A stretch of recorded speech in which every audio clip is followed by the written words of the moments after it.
Hello friends, नमस्कार। मैं अनीता चौधरी, आपकी बात अनीता चौधरी के साथ में आपके साथ जुड़ी हूँ। नमस्कार, सत श्री अकाल।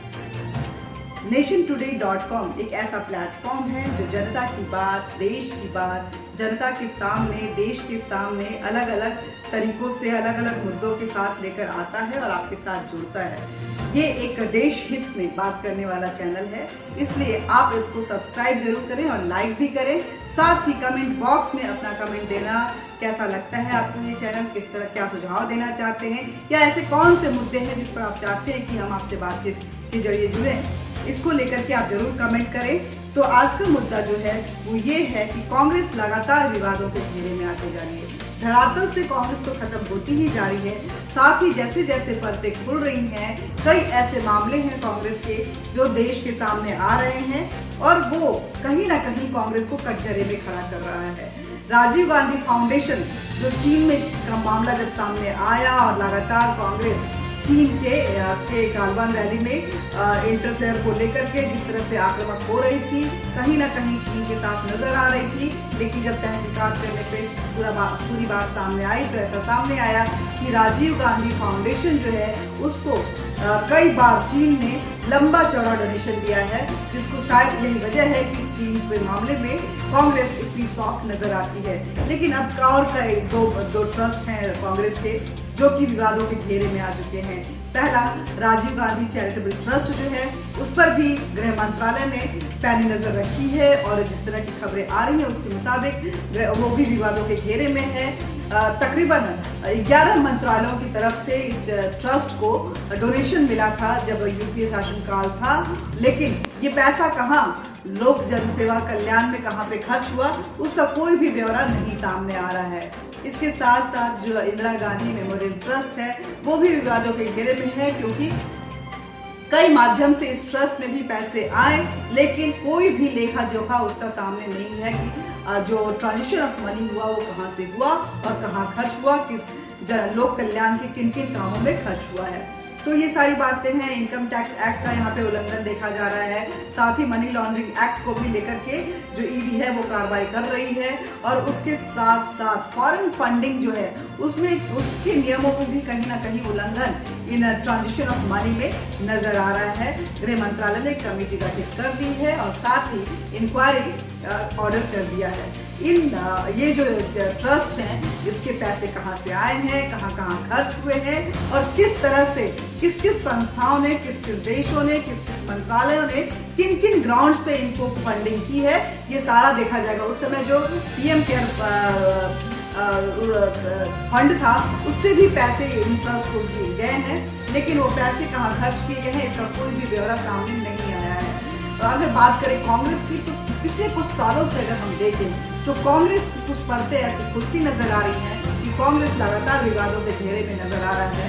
भ्रष्टाचार जो है वो ऑप्टिमम लेवल पे नजर आ रहा है और कहीं ना कहीं जो गांधी फैमिली और कांग्रेस का जो एक कड़ी है, एक जो साठगांठ है, उसमें जो विवादों का जो दायरा है वो बढ़ता हुआ नजर आ रहा है, चाहे वो पाकिस्तान की साइड से हो चाहे वो चाइना के साइड से हो। ऐसे कई मौके सामने आए जब कांग्रेस देश के बजाय, अपनी सरकार के बजाय दूसरे देश और दूसरे देश की सरकार के साथ खड़ी नजर आई, जबकि उसकी सेना सरहद पे जूझ रही थी दूसरे देश के अतिक्रमण से और उनके व्यवहार से। बात गालवान वैली की भी अगर करेंगे तो कांग्रेस लगातार ये बोल रही थी कि गालवान वैली में चाइना जो है वो अंदर घुस आया है, वो इंडियन टेरिटरी में बैठा हुआ है। लेकिन आप ये बताइए कि अगर चाइना इंडियन टेरिटरी में बैठा हुआ था तो आखिर दोनों सेनाएं अपने अपने पूर्वज जगहों पे क्यों लौट रही हैं? तो कहीं ना कहीं वो जोन जो था, बफर जोन था, वो जगह जो थी, वो लाइन ऑफ एक्चुअल कंट्रोल जिसको कहते हैं, वो एक ऐसा इलाका था जो कि अनडिमार्केटेड है।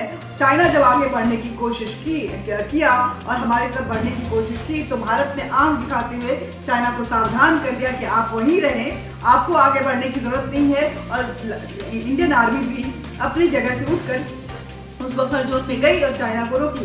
हालांकि इस हाथापाई में हमारे 20 जवान मारे गए, लेकिन हमने हम अगर देखें तो हमने उनके 46 से लेकर के 53 जवानों को मौत के घाट उतारा है, जिसको कि चाइना एक्सेप्ट करने को राजी, नंबर को लेकर के खासकर एक्सेप्ट नहीं कर रहा है। हालांकि पहली बार ऐसा हुआ है कि चीन ने ये माना कि हाँ उसके भी कुछ जो ऑफिसर्स हैं और जो जवान हैं वो इस मुठभेड़ में मारे गए हैं, जो हाथापाई हुई उसमें मारे गए। हालांकि चीन ने विश्वासघात किया। ड्रैगन जिसकी फेमस है वो पीछे से वॉर करते हैं, छिप कर वॉर करते हैं, विश्वास को तोड़ते हैं। गलवान वैली में भी कुछ ऐसा ही हुआ था। हमारी सेना गश्त लगाने गई थी, वो घात लगाए हुए बिना अनअवेयर्ड वे में हथियारों के साथ बैठे हुए थे और उन्होंने हम पे हमला कर दिया था, जिसका खामियाजा हमारे 20 जवानों को भुगतना पड़ा था। लेकिन उस वक्त भी कांग्रेस सरकार पे आक्रमण करने से बाज नहीं आ रही थी और चीन पे लगातार उनका जो लाइन था वो यही था कि चीन घुसे जा रही है और मोदी सरकार विफल है, आखिर युद्ध क्यों नहीं करती है। युद्ध किसी मामले का सॉल्यूशन नहीं हो सकता है, समाधान नहीं हो सकता है। बातचीत के जरिए ही डिप्लोमेसी जो है चलती है, स्ट्रेटजी चलता है। ये कोई पहला मौका नहीं था। अगर हम देखें तो सर्जिकल स्ट्राइक के समय भी कांग्रेस लगातार सबूत मांग रही थी। अगर हम देखें तो बालाकोट अटैक के समय भी कांग्रेस कहीं ना कहीं पाकिस्तान को सबूत को मांग करके, सरकार पे सवाल खड़े कर करके, सेना पे सवाल खड़े कर करके पाकिस्तान के समर्थन में नजर आ रही थी। वैसे ही पुलवामा अटैक को अगर देखें तो उस वक्त भी हमारे सीआरपीएफ के 40 जवान शहीद हो गए थे, लेकिन कांग्रेस सवाल पे सवाल किए जा रही थी और पाकिस्तान के साथ नजर आ रही थी। तो ये जो स्ट्रैटेजी है कांग्रेस की, वो कहीं ना कहीं कांग्रेस के लिए खुद ही घातक बनते जा रही है, जिसका खामियाजा ये भुगतना पड़ रहा है कांग्रेस को कि कांग्रेस जमीन से उठती हुई नजर आ रही है। जो उसकी चाटुकारिता वाली एक टेंडेंसी जो है, जो कार्यकर्ता जो है जिस तरह से ये समझते हैं कि अगर कोई भी गलत चीज हो रहा है और उसके साथ समर्थन में वो अगर चाटुकारिता करते हैं, कांग्रेस के जो आला कमान है, गांधी फैमिली है, उसके साथ जोड़ते हैं, तो यही एक राजनीति का जरिया है। ये तो जनता ने उन्हें बता दिया है कि ये ऐसा कुछ भी नहीं है। आपको राजनीतिक मुद्दों के साथ करना पड़ेगा, देश हित में, जनता के हित में बात करते हुए करना पड़ेगा। विरोध राजनीति का एक हिस्सा तो हो सकता है, लेकिन विरोध वाली राजनीति ये देश हित में नहीं हो सकती है। तो ये बहुत बड़ा सवाल है। ऐसे में सवाल यही खड़ा होता है कि आखिर ऐसी क्यों है कांग्रेस और कहां जाएगी कांग्रेस, किस राह पे जा रही है कांग्रेस। क्या ये कांग्रेस के पतन का एक लगातार बढ़ता हुआ स्टेप है या कांग्रेस रिवाइव करेगी अपने किसी और नेता के साथ, गांधी फैमिली के अलावा। बुधवार को हम ऐसे ही मुद्दों के साथ आपके साथ जुड़ते रहेंगे। आपकी बात अनीता चौधरी के साथ होती रहेगी, लेकिन तब तक आप ये जरूर निश्चित कर लें कि इस चैनल को सब्सक्राइब करें, अपने सजेशंस हमें भेजें और जो लाइक्स हैं उसको लगातार करते रहें। अगर आप हमें सजेशन भेजना चाहते हैं तो हमारे ईमेल आईडी पे भी भेज सकते हैं, कमेंट बॉक्स में भी डाल के भेज सकते हैं, लेकिन इसे देखिए जरूर, क्योंकि राष्ट्र हित में ये बातें होंगी, अलग अलग मुद्दों के साथ होंगी। हम किसी पार्टी का समर्थन नहीं करते हैं, लेकिन जब बात देश की आती है तो हम उसके साथ खड़े हुए नजर आते हैं। धन्यवाद।